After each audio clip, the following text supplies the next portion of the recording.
So as we get in and talking about the work truck, time to show you guys the inside. This is the passenger side. Don't mind my mess here. This is just from me cleaning it, but it's pretty clean. Besides like my rags and stuff from just wiping everything down. I want to do the steering wheel again. But back seat, really clean. It's got the old factory style radio. It's really clean. Like when you see, I put a lot of just detail in cleaning up the doors, cleaning up the upholstery. Again, cleaning up the doors, cleaning up the upholstery, just cleaning the seats. It is a really clean vehicle, and I can't be mad. It was a great deal, great buy.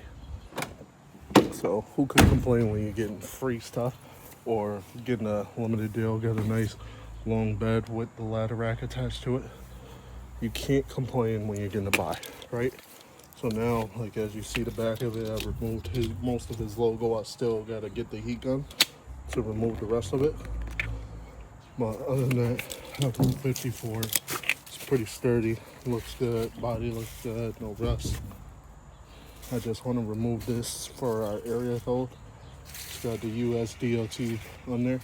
This will all come off and just needs to go wash once we get it ready. So I am excited to film this process, this journey. The one thing I don't like, right, is how once you start sitting so long, especially with a 05, you expect something like this to happen, and you got to fix it.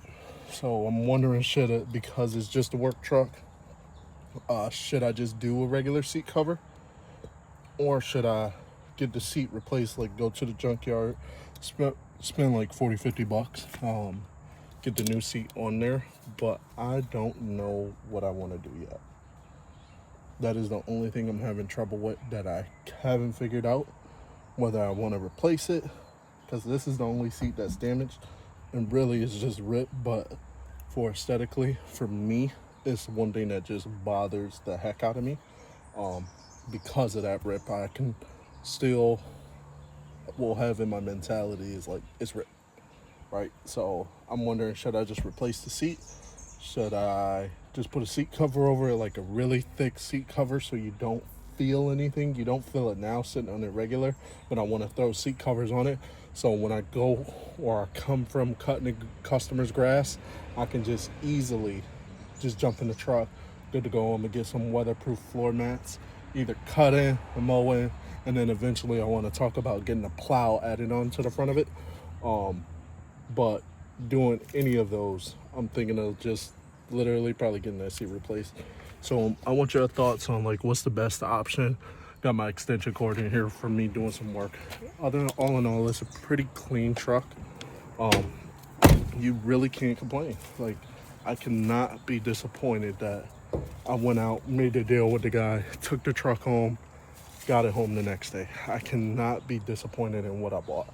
And then to attach an enclosed trailer, I'm personally thinking of either a 7x14 or a 8.5. I don't know. I'm thinking 7x14 because it's already got the 8-foot bed, so you're already sticking out a huge amount. You're almost talking 20 feet just with the bed, the trailer, and the truck cab itself. It's just going to make a huge difference. Reason I want to talk about going enclosed, and I've been looking at just everywhere in our area for an enclosed trailer, is because I want to have my logo on it, and like I talked about in the last video, it's one of those, it's a mobile billboard, so why not? And then also, for if I'm doing a job, I don't want to have to keep going out to the front yard, or if I'm parked on the curb looking at, is my stuff and my equipment still there? Or is someone like looking to see what they can grab off of it?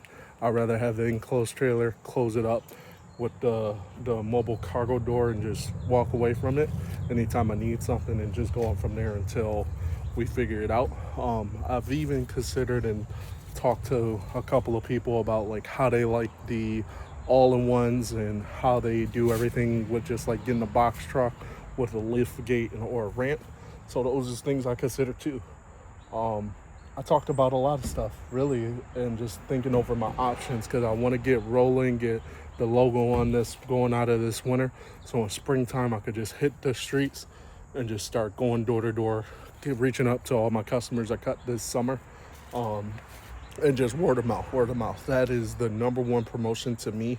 Word of mouth, creating your own advertisement, not really dumping into like these advertising companies, but just going to like Vistaprint, print off your own business cards, doing everything you want to do with saving some money. It's just a matter of how you do it, how you create it yourself, and understanding the process. Not everything works in a day. Not everything will be done in a day. And that's really the huge difference where you notice everything for lawn care, that you literally have to dive into spending money. You got to dive into making money. You got to dive into putting money back into yourself, back into the company. As much as you want to go out and get that 72-inch, that new lawnmower that just came out, that new weed whacker that just came out, sometimes you don't need it. But it's all about building up and then building up. So what I've done is I've done the cheapest lawnmower possible, and then I upgraded as I went along.